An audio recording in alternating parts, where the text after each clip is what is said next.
Good afternoon, good evening. This is Marvin Huddleston, the Rambling Observer, in video 2 of my trip to Atoka County, Oklahoma to do astronomy. I want to tell you a few things and share a few things with you I've learned. Let me talk about something that I'm doing on Casita on my ramblingobserver.com page. At the far right of my menu options, there is a menu option that says Casita Book. Isn't that unique? That will be changed when I come up with a better title. I've got a better subtitle. When you click on it, it comes up. Let me tell you my idea. I'm having some health crisis, and I draw early Social Security, so I'm on this horrible, unlivable amount of money, about $1,200 a year. I mean a month. Might as well be a year. $1,200 a month to live on for the rest of my life. I was ineligible when I tried to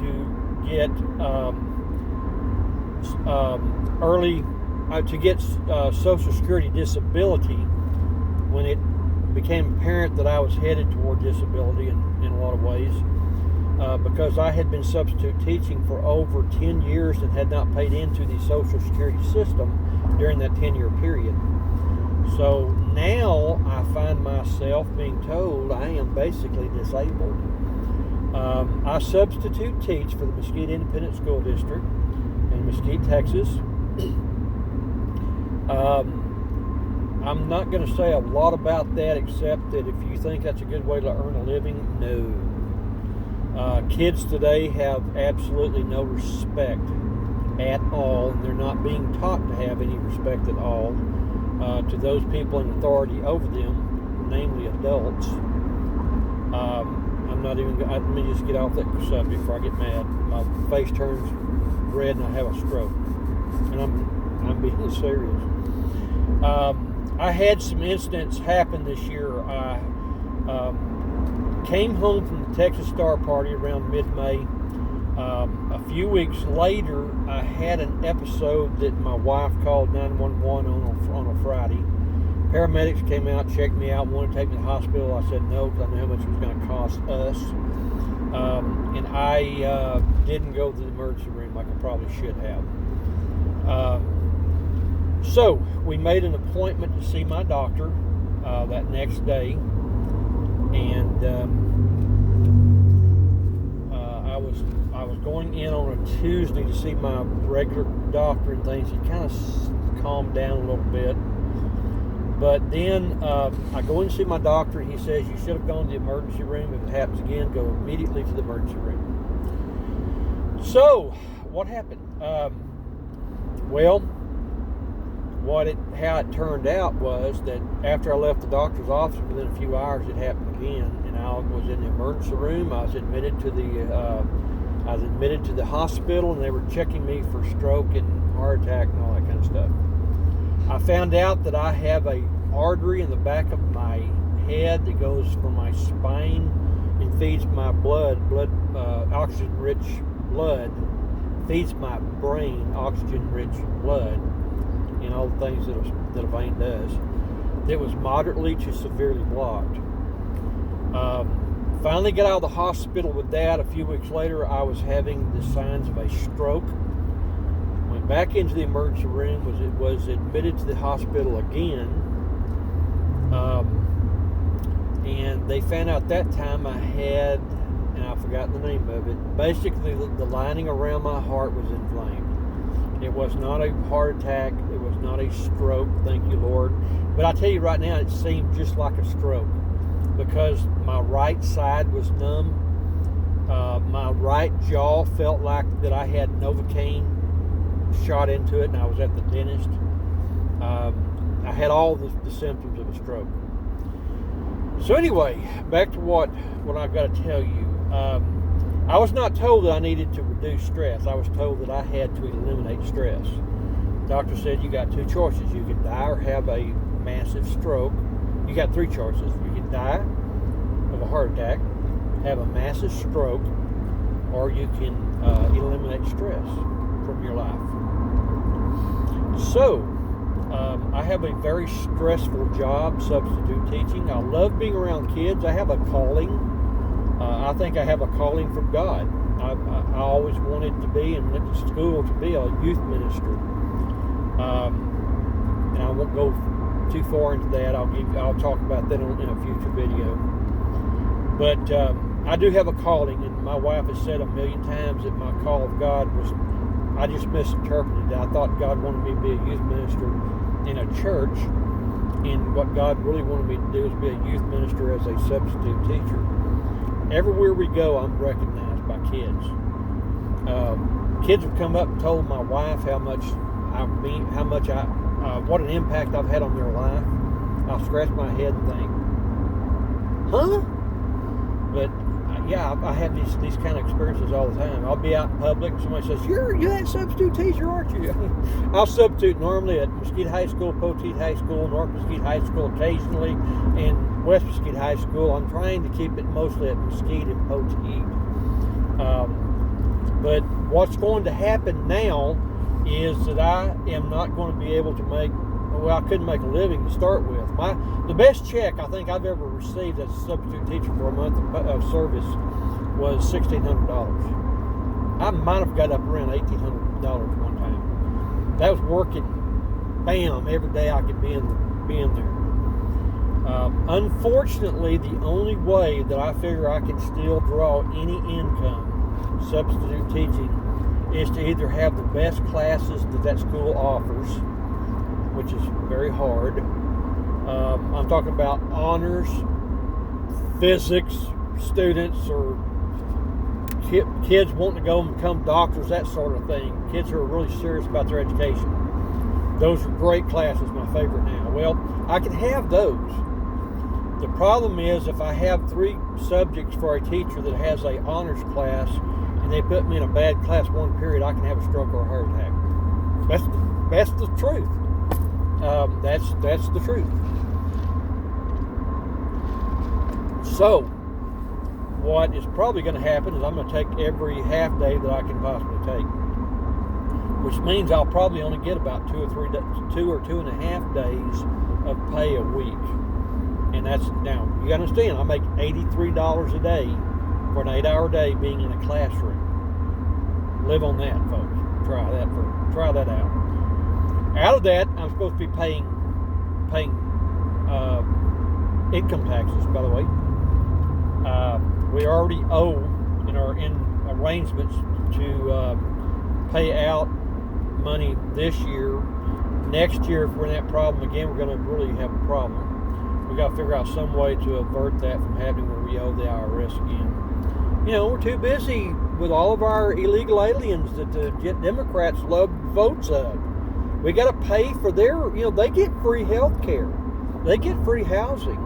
They don't have to have insurance on their car. They get all this stuff for free, folks. If you think it's a lie, you're blind.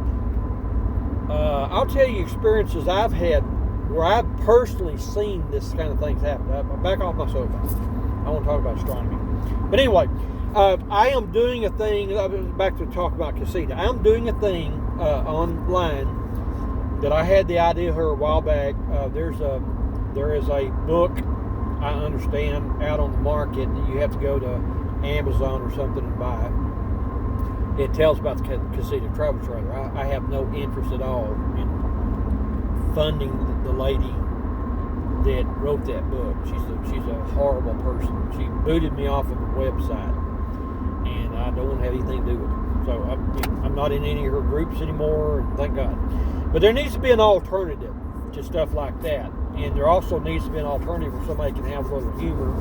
And if someone wants to get on that page and rattle me because they're an atheist, they've got the right to do that. I'm not going to boot them off my page unless they get really nasty. You start using the F word and stuff like that. I've got some personal friends that I've had to unfollow and eventually completely block because they kept using the F word and GD and all that kind of stuff. You're not going to get that on my page. But anyway, I've had the idea of creating a book on the Casita travel trailer from the point of view of a brand new Casita owner. We bought our Casita, ordered it this time last year in June. We did not get ours, and it wasn't Casita's fault. We didn't get ours till January 25th of 2019 because we kept running short on the cash. My wife and I literally spent our life savings to buy our Casita, and we love it. Best decision we've ever made in our lifetime. One of the things that we may eventually do is sell our house and live in this thing and live on the income from selling our house, and maybe go from state park to state park or something and be camp host at a state park like Copper Breaks. I'm hoping I can get it someplace like Copper Breaks where it's a great astronomy venue. But that's kind of one of the thoughts we've got in our mind. But folks, I've got to come up with some income somehow. So what I'm doing on my Casita Book page, I am starting to compose this page, and it's rough right now. I'm just working on it. I'm going to build a chapter on different subjects like the refrigerator. I've already started that one. I'm going to talk about problems that we've run into. I'm going to talk about modifications that you can do. I'm trying to get any and all information from anybody who will share anything with me. I'm going to be doing tons and tons of research. Eventually, this will be a valuable tool, I hope. And I'm asking people, if you find this valuable to you, please support me by going to my ramblingobserver.com page and clicking Fund Me. Please help fund me, I think is what it says. You can click that. That will take you to GoFundMe, and you can make a donation. That's what I'm asking people to do. Bear in mind that had I not quit my job to go to seminary as I felt to do in 2005, 2001 when it really kicked up on the day of 2001, that infamous day. I was the senior operations manager for General Growth Properties over the Vista Ridge Mall and Farmers Branch. Not Farmers Branch. Anyway, Vista Ridge Mall. I was the senior operations manager of that mall. I had just completed a project which spent about $150,000 putting all these nice new palm trees in and all this stuff, and revitalizing the campus, painting everything and getting it really nice. I was really proud of that project because I had to take that from start to finish. I had to sell the company on spending the money, etc., etc., etc. I had to fight the battle over, do we use real plants or do we use these fake plants and all that stuff. Well, I got them to use real plants. On the way home, I may stop there. I haven't been in that mall in ages. But anyway, I did talk about to real plants because I'm a big horticultural freak also, by the way. But we spent about $150,000 in that mall, and I was proud of that project. I walked outside. I had been in for 3 or 4 hours watching the events of 9/11, and kind of walked out of the conference room in a daze, kind of in shock. I couldn't believe what I was seeing, or I really couldn't believe what I was seeing. I walked out to the palm court, and I leaned up against the rail, and I looked across the palm court, and I heard a small voice in my head say, "Martha, what are you doing here?" Now, first of all, in theology, I'm going to tell you something. God does not talk to us verbally or any other way in this age and generation. Hebrews 1 specifically says that. And he used to do all these different things to communicate with mankind. It says, but in these last days, he has spoken to us through his Son. So the closed canon of Scripture is the only way God speaks to mankind today. But Bible verses started popping into my head, and I realized that this is not what God called me to do in 1973. I was making a lot of money, about $85,000 a year. I was getting a $15,000 a year bonus. Cash check, $15,000 every year. That was nice. So you're looking around $100,000 or over $100,000 income with all the other benefits. God was telling me through Scripture that I was not where he called me to be. He had called me to be in some type of service to other people in ministry. I always interpreted that to mean that I was supposed to be in some church on the church staff as an education minister or a youth minister or a pastor or whatever. And I'll talk about that in a future video. But anyway, so here I am without any. I'm 64 years old in September. I am now without any disability that I can claim. I have no health insurance that I can claim. I'm insured through my wife's job right now. If she lost her job before I turned 65, I'm in trouble. And I'm going to talk a little bit. I had a little bit of a nervous breakdown, I guess you could call it, this week, talking to my wife on the phone. I had been dealing with just one hospital that I owe $1,500 to out of my pocket. I've got 2 other hospitals. That was for an outpatient procedure, by the way. I had spoken to, I had actually been in 2 other hospitals where I was kept as a patient for 2 or 3, 4 days. And those bills are probably going to be $30,000, $40,000 a piece. I had a CT scan last night at 6:30 p.m. because I have kidney stones. I found out this time last year I had kidney stones in my left kidney. And I had an MRI, not an MRI, but a CT scan done in January. My new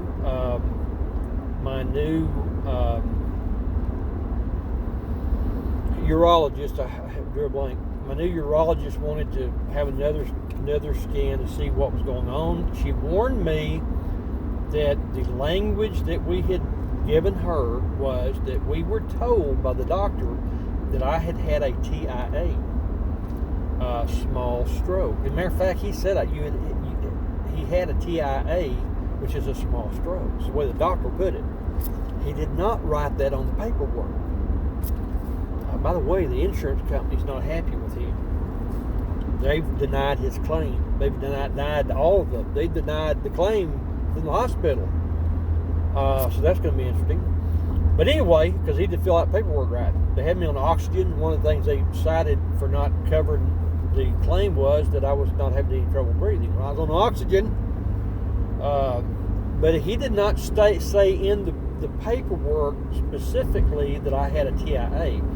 The urologist has told me that the anesthesiologist will probably refuse to do the procedure, put me to sleep for the procedure, to have the kidney stone, which is 5 millimeters in size, taken care of. If that thing hits me this weekend, I'm in trouble. I will be screaming in pain, completely unable to get home, get this trailer home. I will be in trouble. I'll be having to call 911, probably a helicopter pick me up. Who knows? But I'm out in the sticks where I'm going. So, my request to you guys is to please help us out. It's hard for a person who feels called of God into ministry, specifically to help people, to say, hey, I'm in trouble, I need help. I have no way of making an income. A few days a week, substitute teaching is going to be horrible. We're talking about a dinner out maybe, period. So I won't be making enough money to do anything. I just had a guy almost sideswipe me in a lane where the lane was ending. Anyway, back to what I was saying. I'm pleading with my friends and family and you people who don't even know me to please help us somehow. There's a GoFundMe page I have established. I had to go in and do some retweaking of that. My book that I'm writing on the Casita, I'm going to be writing about astronomy too, and trying to sell some of these works online. They're going to be online edition, not really a book, but they're going to be online resources that you can go and use free of charge. There's no charge for using this stuff. I'm just asking you to please make some contributions and help us out. God bless you. I am going through someplace. I don't even know where I'm at. I'm up here County Road E1916 is the next exit. I don't know where I'm at because I wasn't paying attention.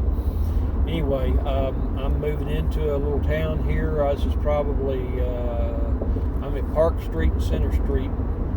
I'll give you a mile marker on Interstate 75 here in a second when I see one. Exit 57 is the exit I'm passing. Enough about that. I'm going to do another blog probably here in just a little bit. Let my mouth dry out. My mouth dryness go away a little bit. I'm diabetic, and I get to talking like this, my mouth dries out. But please go to GoFundMe.com. Find me there. Find me the RamblingObserver.com. And you can follow that there and find my pleas for help. I'm also interested in getting some resources together to do public astronomy outreach, some things like a solar telescope. I've already been invited to do several things, by the way. I have accepted an invitation to speak at the North Texas Water Garden Society September 10th, and more about that later. I'm getting requests all the time that I have turned down because I've always had to substitute teach and make money. But I'll be accepting a lot of these kinds of requests. I'll be doing a lot of public outreach and astronomy outreach and all kinds of stuff. I'm wearing, look here, my Psalm 19 shirt, Psalm 19 astronomy shirt. My good buddy Ed LaBelle runs a program in Austin called Psalm 19 Astronomy. Does a really good work up there. He's turned it into a society, Psalm 91 Astronomy Society. I am one of their associate astronomers, and I'm going to be working over the months to come to get a Psalm 19 astronomy working in Mesquite and in the Dallas area. Talk to you later. Go to RamblingObserver.com. Bye.